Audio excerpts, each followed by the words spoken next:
Welcome back to my channel. It was the kind of day that had no business being memorable. Bright sunlight spilled through the blinds of a suburban kitchen where an aging numismatist hunched over his magnifying loupe, scanning a modest pile of freshly circulated coins. The year stamped across the quarter's face read 2022, the same date he'd seen 100 times since spring. A George Washington profile stared back, stoic as ever, and for a moment it felt as routine as brushing his teeth. This wasn't just any quarter. It was part of the American Women Quarters program, a newly launched initiative that year celebrating influential women in U.S. history. The one in his hand honored Maya Angelou, her silhouette strikingly poised, arms uplifted against a radiant bird and sunburst. These were modern marvels of minting, with symbolism as powerful as the women themselves. But still, they were quarters, manufactured by the millions, too new to warrant much excitement. Or so it seemed. As the loop moved slowly along the coin's rim, something peculiar caught his eye. Not the design, not the shine, but a sliver of something off.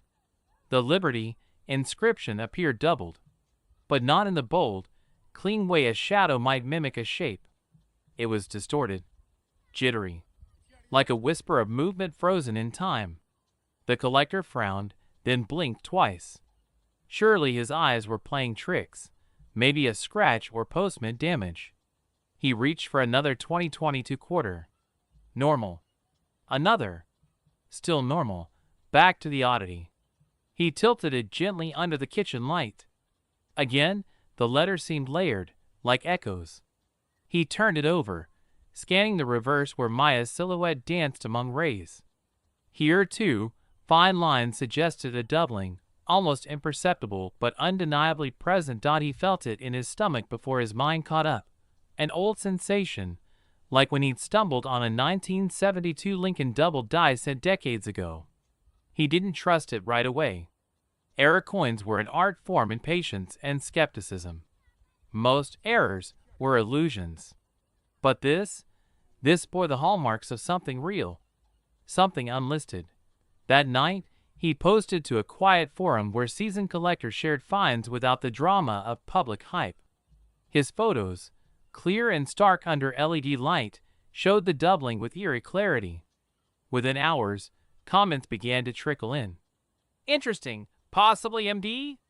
But then, a user with over 30 years in die analysis weighed in. This might be a genuine double die. Look at the notching on the Y in Liberty. And the bird's wing? That's not machine doubling. A hum began to rise in the community. People dug through rolls. Some reported similar features, just a handful, but none exactly like his. The specific configuration of doubling, the angle of distortion, the repeat across both obverse and reverse, it was rare. Specific. Isolated.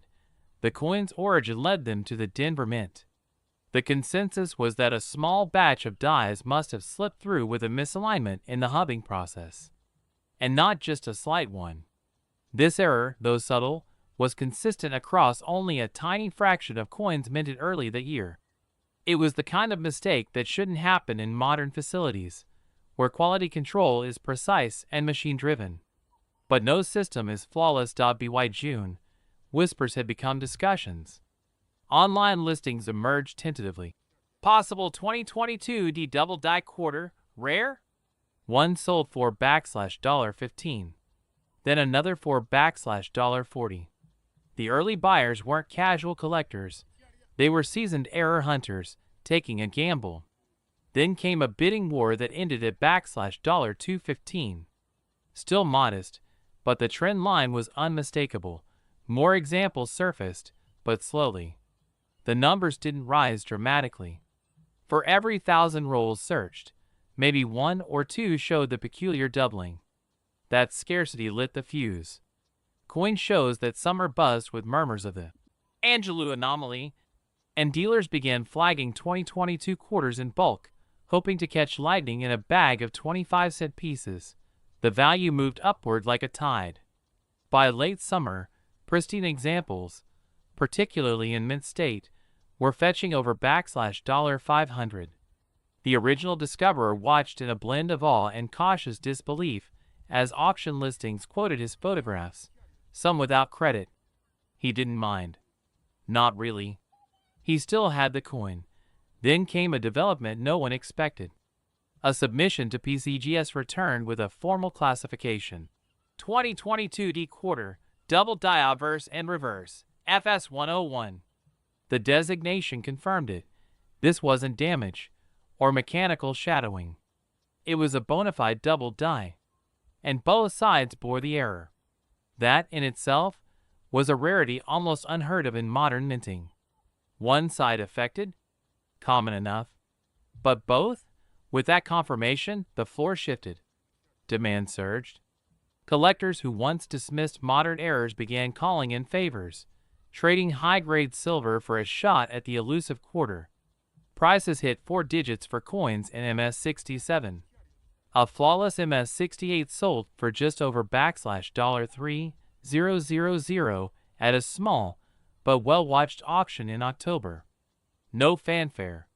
No national news coverage. But in the numismatic world, it was a tremor that shook foundations. Even among experts, debate sparked over how such a clean, double-sided error passed unnoticed. Some speculated a brief equipment malfunction. Others whispered of a rushed production schedule to meet the U.S. Mint's new Women's Quarter program, leading to oversight. A few theorized it was a rogue die that never should have made it past inspection, pressed into service to meet quotas during a staffing shortage. Then, just when it felt like the story had crystallized, another coin surfaced. This one bore the same doubling, on Liberty, on the raise behind Angelou, but there was more. Along the rim, a small die crack streaked from the edge into the portrait's cheek, like a lightning bolt cutting across Washington's profile. It was faint, harmless, but unmistakable. The collector who found it didn't sell. He posted high-resolution images and quietly reached out to a handful of specialists. Their reactions? Shock. Because the coin wasn't just another variant, it was the same die pair used in earlier finds, but now degraded. The crack hadn't been there before, which meant the die had continued minting, deteriorating with each strike, and yet remained in use long enough to imprint additional markers. This changed everything. It meant the window of production was larger than assumed. But here was the twist. This newly found variant wasn't more common. It was even rarer. The die crack version, later dubbed Stage B, appeared in only 2 known specimens by early 2023. As prices for the original Stage A coin stabilized around $900 for high-grade examples. The cracked die variant reached into new territory. One private sale, unverified but rumored among dealers, placed its value over $7,500.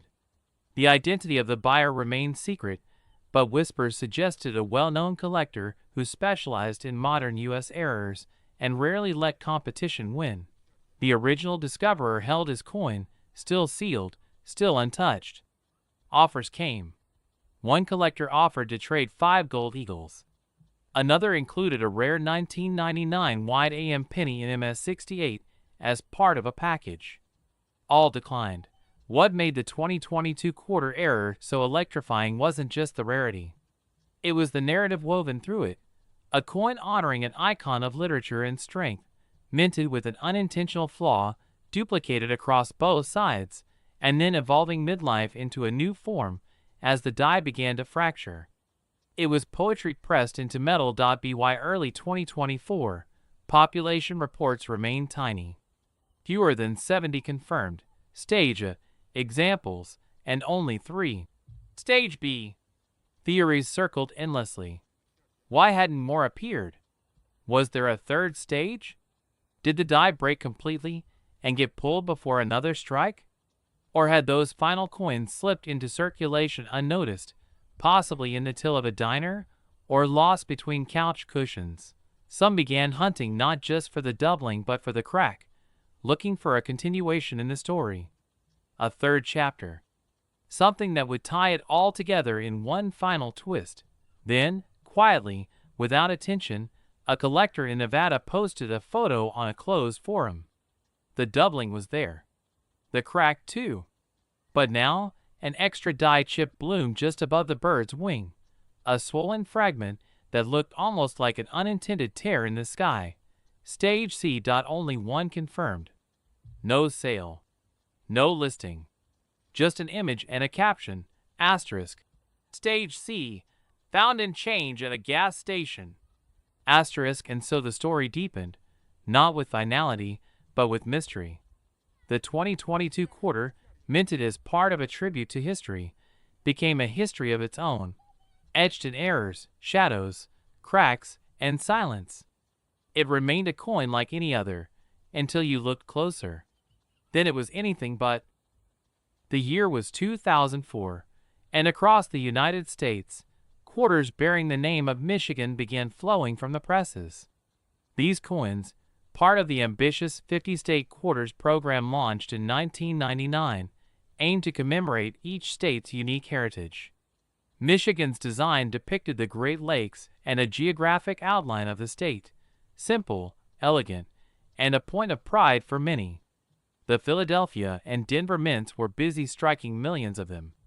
At the time, no one could have imagined that tucked away among the mass-produced pieces would be a mistake, an error so subtle, so unusual that it would ripple through the world of numismatics years later, like a secret finally surfacing. It wasn't immediate. These coins were released into everyday circulation, passing through gas stations, vending machines, and grocery store change trays. At a glance, they were unremarkable, indistinguishable from any other quarter in a pile. But fate has a way of preserving secrets for the right eyes. And in this case, those eyes belonged to a quiet, persistent coin collector from Dayton, Ohio, who went by the name Arnold Briggs. Arnold wasn't new to collecting, but he wasn't a seasoned dealer either. He kept his collection modest, mostly circulated coins, wheat pennies, bicentennial quarters, and the occasional mint proof he stumbled upon at estate sales. One morning in early spring, while combing through a bankroll of quarters on his kitchen table, he spotted something odd. The Michigan quarter in his hand felt wrong. It looked almost right, almost. But the outline of the Great Lakes, usually crisp and prominent, seemed doubled, like a faint echo beneath the surface. He held it to the light. There was no sign of post-mint damage. The doubling appeared raised, not flattened as it struck twice, but bold and distinct. It wasn't mechanical. It was artistic. Intentional. Or so it seemed. Arnold's hands trembled. Not from excitement, at least not yet, but from confusion. He'd seen doubled dies before. But never like this. It wasn't just the lakes. The state outline itself bore a mirrored shift, as though the die had slightly rotated between impressions. Still, it was subtle enough that no casual glance would notice it. A whisper rather than a shout. Over the next few days, Arnold scoured his collection and returned to the bank multiple times, withdrawing roll after roll. He found nothing. Just that one Michigan quarter stood out. And the more he examined it, the more convinced he became that he was holding something out of the ordinary. What he didn't know was just how extraordinary it truly was. Word began to spread. Arnold posted images online, carefully lit photographs showing the doubled state features. At first, many dismissed it. Machine doubling, they said. Nothing special. But among the noise, a few respected voices grew quiet, then curious.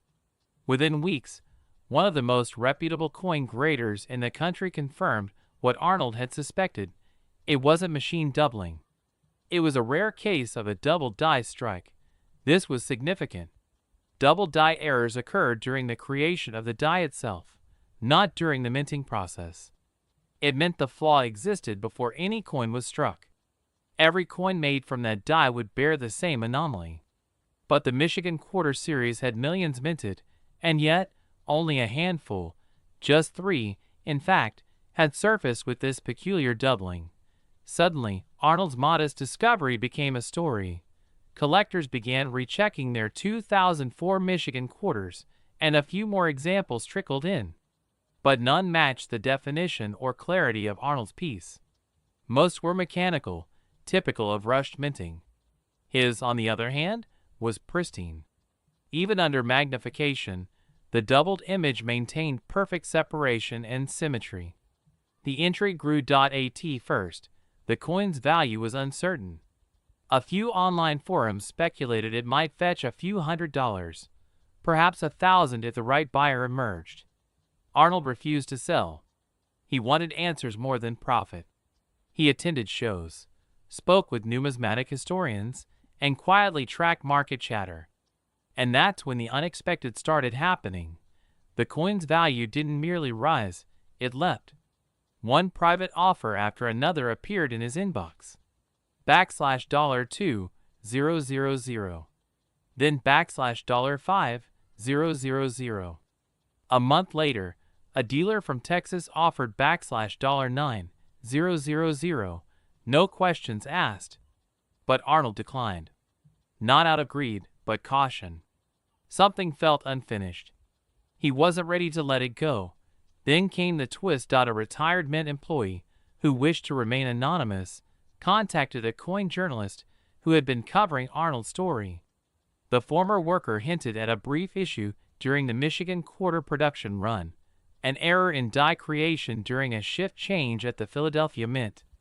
According to the source, a single working die had been improperly aligned during its engraving process, leading to a secondary image ever so slightly offset from the primary one. The die was discovered and replaced within the same shift. Official records omitted the incident, considering it insignificant at the time. But here it was, surfacing years later in Arnold's hands. The implication was profound. If true, the error was not only rare but traceable to a specific shift, perhaps even to a single hour of production. That would explain the scarcity. And it would mean Arnold's coin wasn't just rare, it was nearly unique. The numismatic community buzzed with speculation. Major auction houses began whispering about potential consignments. Arnold still didn't flinch. He waited. By now, his coin had become a legend in itself, nicknamed the Phantom Lakes by collectors for the ghostly doubling of the Great Lakes image. In late 2019, 15 years after the coin was minted, Arnold agreed to a public exhibition at a national coin show. The display drew thousands. People lined up to see a 25-cent piece now encased in bulletproof glass, secured with insurance covering nearly 6 figures. Not because the coin was made of precious metal, but because of the story it carried. The anomaly, the mystery, the patience and precision of a man who believed what others overlooked. Auction houses, sensing the tide, pounced. The first formal estimate valued it at $22,000. By the time bidding opened, the number had climbed. One bidder from New York pushed it past $35,000. A tech executive from San Jose jumped in, running it to $47,000. But just when it seemed to plateau, a collector from Tokyo, unknown until that moment, entered a remote bid that shocked even seasoned auctioneers. $71,000. The room went silent. A 2004 quarter, struck with a fluke of timing, technique, and unnoticed history, was now among the most valuable modern coins ever sold. But Arnold, who watched the auction from a small auditorium seat near the back, didn't smile. He didn't cheer. He just nodded once, quietly acknowledging the end of a journey that had begun with a roll of coins and a curious glint beneath the kitchen light. And yet, the story didn't stop there. A few months later, another Michigan quarter surfaced, different from Arnold's. This one bore a rotated reverse die error.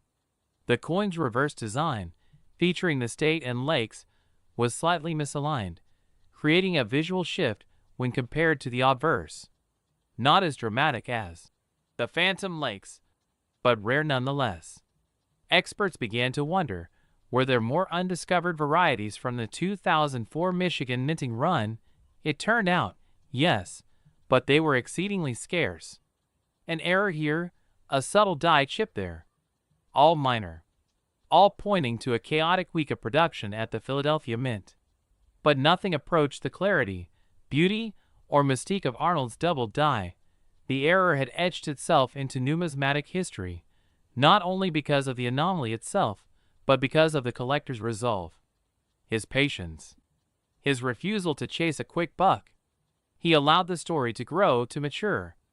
And that patience paid off, not just financially, but in legacy. Today, the 2004 Michigan Quarter remains a staple in many collectors' albums. But among them, stories are whispered, of the coin that wasn't like the others. The one with ghostly lakes and a doubled map. The one that escaped detection not because it was hidden, but because only a few ever existed. And only one surfaced with a clarity that told a complete story.